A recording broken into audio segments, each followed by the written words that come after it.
Assalamualaikum warahmatullahi wabarakatuh, Baraya Priangan. Kita berada di Pedestrian Street, tepatnya di Jalan Haji Jainal Mustofa.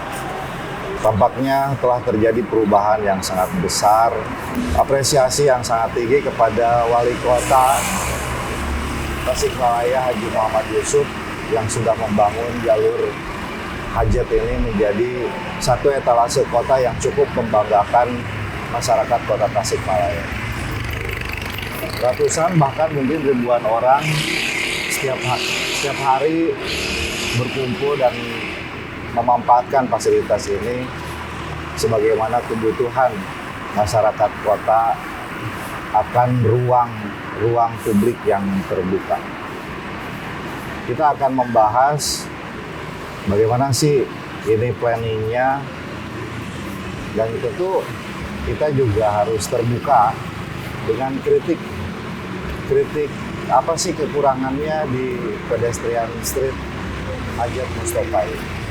Kita akan membahasnya dengan anggota Komisi 3 DPRD Kota Tasikmalaya, Kang Wahid. Assalamualaikum, Kang Wahid. Waalaikumsalam. Atur nuhun, tos sumping, anjing-anjing. Kita akan membahasnya juga dengan Pak Basuki Rahmat, akademisi sekaligus pengamat sosial di Kota Tasikmalaya. Kang Wahid, ini tampaknya menjadi obat bagi masyarakat Kota Tasikmalaya di penghujung RPJMD dan di penghujung jabatan Wali Kota Tasikmalaya. Menjadi obat karena target yang lain tidak tercapai. Setidaknya masyarakat terobati lah dengan adanya pedestrian ini. Bagaimana pengembangan selanjutnya? Terima kasih, Pak Muhajir. Memang jujur diakui walaupun awalnya pro kontra berkaitan dengan pedestrian Jalan Hajat Mustofa ini, karena memang pertama ini menghabiskan anggaran cukup besar, ada 2 paket, ini hampir 11 miliar antara pedestrian Jalan Hajat dengan pedestrian Jalan Hide.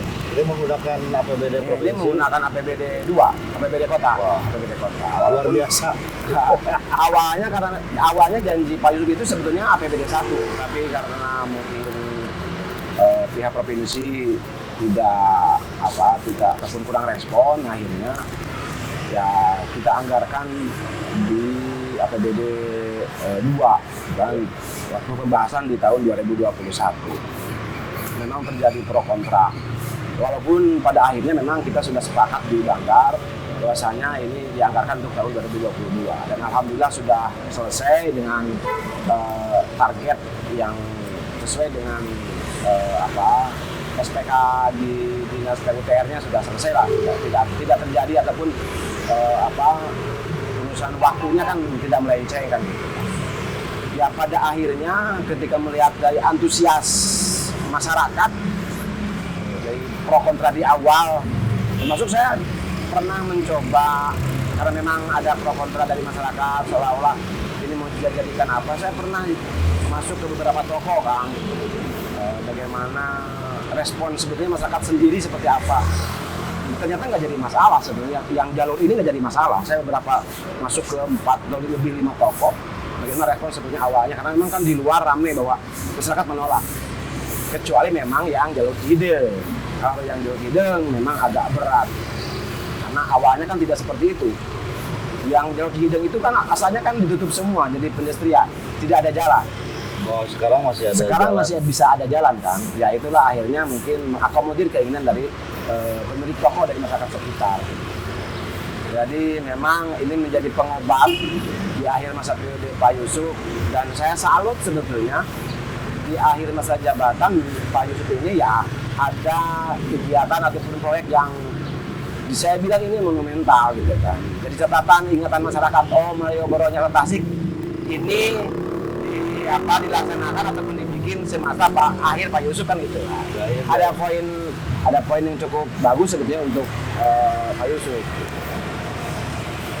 Lalu pengembangan ke depannya seperti apa? Nah, ini kan ditargetkannya itu sebetulnya sampai ke jalan penyerutan ya, Kang.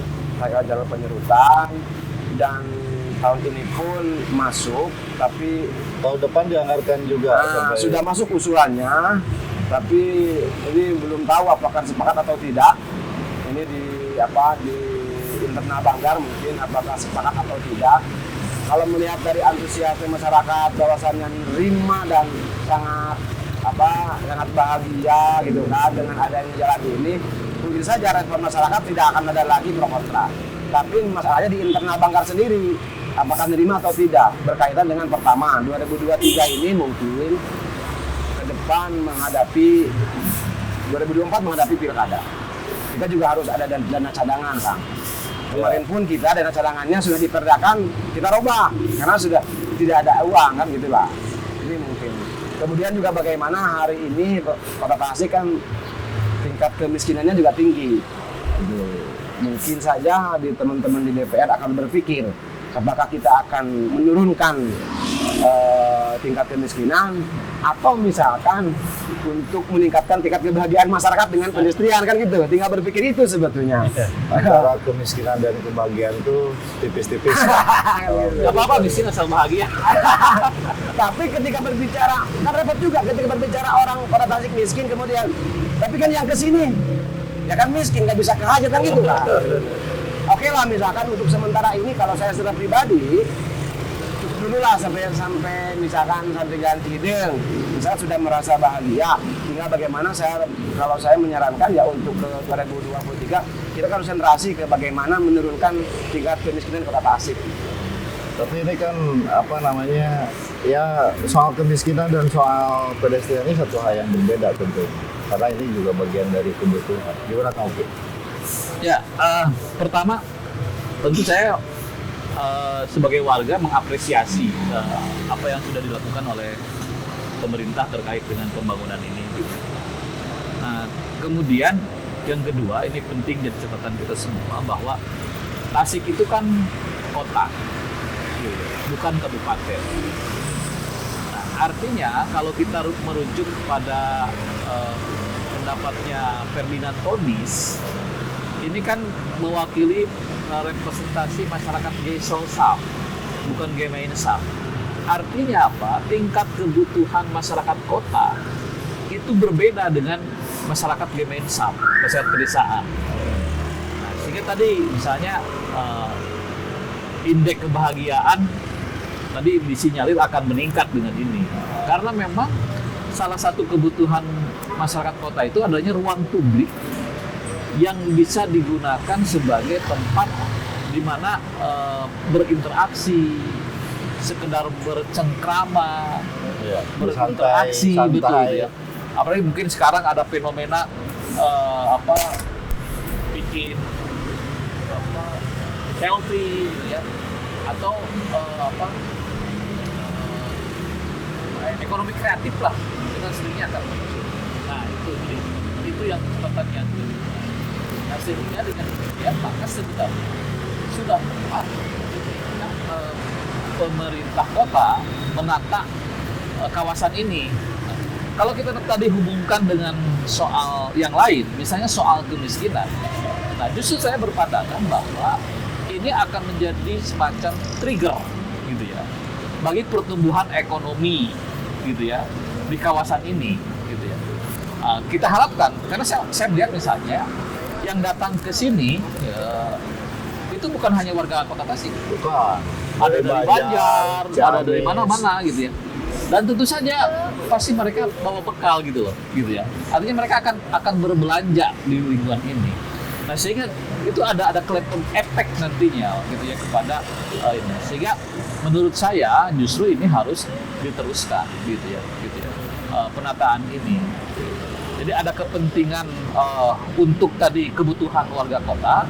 Kemudian yang kedua juga ada multiplier efeknya nanti terhadap perekonomian di sekitar situ. Kemudian yang ketiga yang tidak kalah pentingnya sebagai sebuah kota itu perlu ikon, simbol gitu ya. Jadi kalau Kota Tasik itu apa sih gitu ya? Sama halnya kita misalnya ke Jogja gitu ya, ada Malioboro gitu ya. Ke kota-kota lain pasti ada tempat-tempat. Ada Asia Afrika. Ya, di Semarang Ada misalnya Braga. ada Simpang 5. Betul. Gitu Kota loh. lama. Nah, Jakarta kan punya kota tua kan Kota gitu ya. tua. Nah, ini saya kira ini yang itu jauh lebih, karena itu juga kemudian akan apalagi di era digital sekarang gitu ya, itu akan mudah dicerna dan kemudian mudah oleh pihak luar. Dunia internasional bahkan nanti akan orientasikan seperti itu. Jadi ini persoalannya. Jadi persoalan berikutnya adalah terkait dengan besaran biaya. Saya kira untuk kepentingan ini, Mas, pemerintah jangan berhitung berapa sih biayanya, terlalu mahal. Untuk kepentingan masyarakat tidak ada yang mahal, gitu loh. Nah, sehingga terkait dengan sumber pembiayaan itu bisa dicari gitu, Pak Mahin, gitu ya. Bisa dicari. Kalau misalnya PAD kita terbatas, gitu ya. Nah, kan ada sumber-sumber lain, gitu ya. Apalagi misalnya tadi disebut-sebut pernah sempat diusulkan di Banprop, gitu ya, atau mungkin juga melalui DAK dan lain sebagainya. Saya kira itu tinggal didorong terus, gitu ya. Kalau untuk pengembangan sampai ke Jalan Panjurutan itu menggunakan APBD yang mana, Richard? Sebetulnya hampir, jadi gini, saya juga ya tadi menambahkan dari Kang Oki, kalau toh misalkan ini bisa diperjuangkan, bisa dialokasikan dari DAK ataupun Banprop, sebetulnya tidak ada masalah, Kak. Mau sampai manapun misalkan. Nah, yang jadi permasalahan itu ketika memang ini dibebankan ke APBD 2 kan, ke APBD kota. Karena kepentingan kita pertama, jujur saja ketika berbicara ini pedestrian, walaupun memang salah satu ciri kota itu memang harus ada pedestrian kan. Itu salah satu pemerintah kota ataupun kota itu memang ya trotoarnya lebar kan gitu lah. Nah, tapi ketika berbicara memang dibebankan ke APBD Kota Tasik, kita berat. Karena memang masih banyak kebutuhan yang lain. Tapi kalau misalkan memang ini bisa dialokasikan dari Banprop ataupun DAK, saya kira nggak jadi masalah. Nggak jadi masalah. Jadi kalaupun misalkan kalau melihat dari sampai ke jalan penyerutan itu sebenarnya hampir sama biayanya dari yang kemarin. Walaupun memang belum muncul sekarang sebetulnya berapa sih kebutuhan kalau sampai ke ke jalan penyerutan. Karena posisinya beda, Om. Jadi jalan ini sebenarnya tidak lurus. Lebarnya tidak sama lebarnya. Jadi semakin ke sana semakin sempit gitu. Semakin sempit. Berarti ya, kalau mau diterusin itu sebenarnya lebih kecil lah, karena lebih kecil dan mungkin juga penyelesaiannya akan lebih Tidak kecil selebar ini, ya? karena tidak mungkin misalkan justru jalannya yang makin kecil, tidak mungkin. Kalau mungkin jalannya sih tetap sama, misalkan dari sini ke sana itu sama, ukuran lebar jalannya pasti sama, cuman mungkin ya penyelesaiannya yang lebih kecil. Iya. Nah, tadi terkait anggaran, saya kira mungkin bisa juga non APBD, Pak Mohir. Artinya misalnya dengan CSR, gitu. Karena sudah banyak contoh. Kota Bandung itu juga banyak fasilitas publik yang dibangun oleh CSR, gitu ya. Sehingga barangkali ya tadi itulah. Gitu ya. Kalau kita misalnya berkomitmen bahwa ini bagus, gitu ya, untuk kepentingan warga masyarakat, bukan hanya Kota Tasik, akan berdampak positif pada perekonomian, pada ketertiban, gitu ya. Saya kira soal cara itu banyak. Ya, mudah-mudahan perbincangan ini ditonton oleh semua anggota dewan, lalu ditonton oleh PJ Wali Kota besok yang baru untuk meneruskan ini semua. Ya, Saya pikir ini memang ya satu langkah yang cukup berani sekali, karena bertahun-tahun ngomong relokasi PKL dan lain sebagainya itu tidak berhasil, dan konon kabarnya kebijakan ini terlambat 2 tahun pelaksanaannya. Bukan. Tadi, jadi karena memang dulu janji Pak Yusuf itu kan. Pemudi dulu. Ya, dulu pernah relokasi kan, kemudian juga kalau urusan berkaitan dengan pedestrian ini, Malioboro-nya Tasik, itu memang Pak Yusuf. Yang punya ide Pak Yusuf. Cuman bukan terlambat itu karena memang tadinya mau dianggarkan, diusulkan ke provinsi, tapi tidak ada respon kan gitu. Jadi terlambatnya di sana. Oke. Tapi ya terlepas dari semuanya, ada beberapa kritik kita terhadap jalur ini. Ya, ini mungkin jadi catatan dari Komisi 3. Komisi 3 melihat apa? Kalau saya melihat kabel rantung di luhur gitu kan. Lalu kalau saya lihat itu selurusnya jalan tuh ya rujit lah dengan tetempoannya, dengan billboard yang garu-karuan, pelang toko yang jorok ke jalan.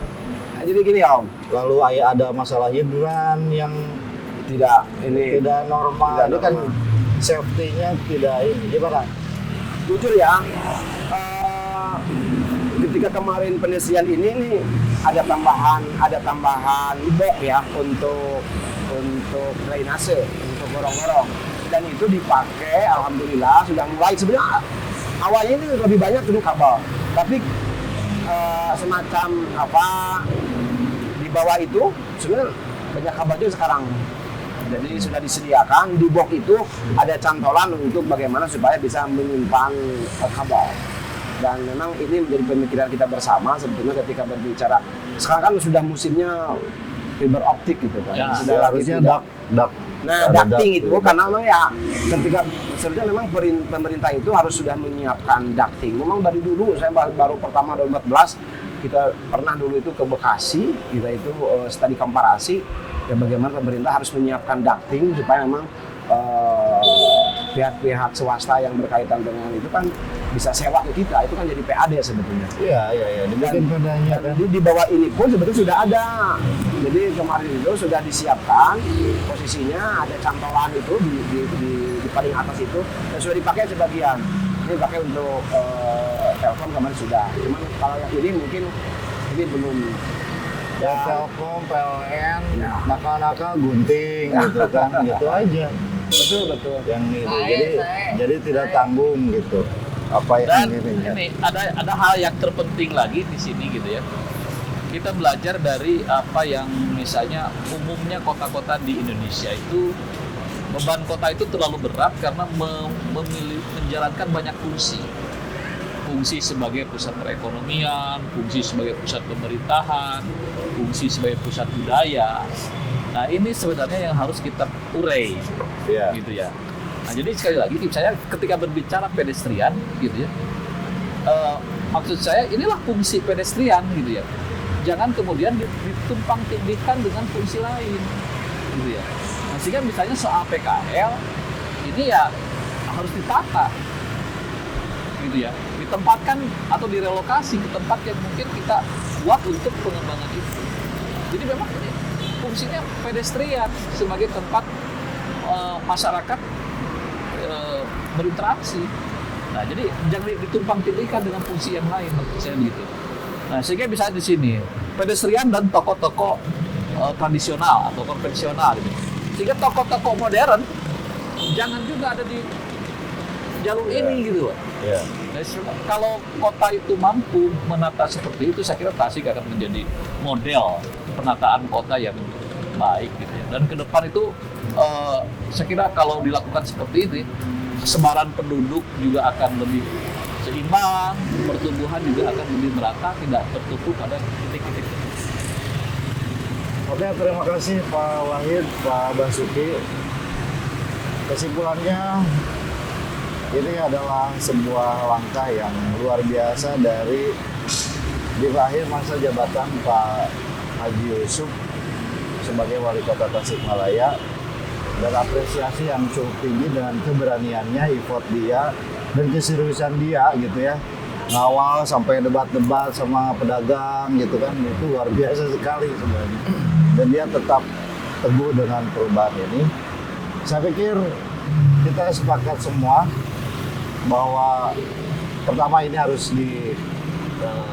disempurnakan dengan berbagai macam kekurangannya, dan ini diperluas gitu, meliputi wilayah kota-kota lama lah ya, pusat kota zaman dulu, kota Tasik di seputaran pusat kota tentu. Mudah-mudahan ini menjadi perhatian dari pemerintah, perhatian dari DPRD, dan support dari masyarakat. Oke, terima kasih. Kita ketemu lagi di perspektif segmen berikutnya.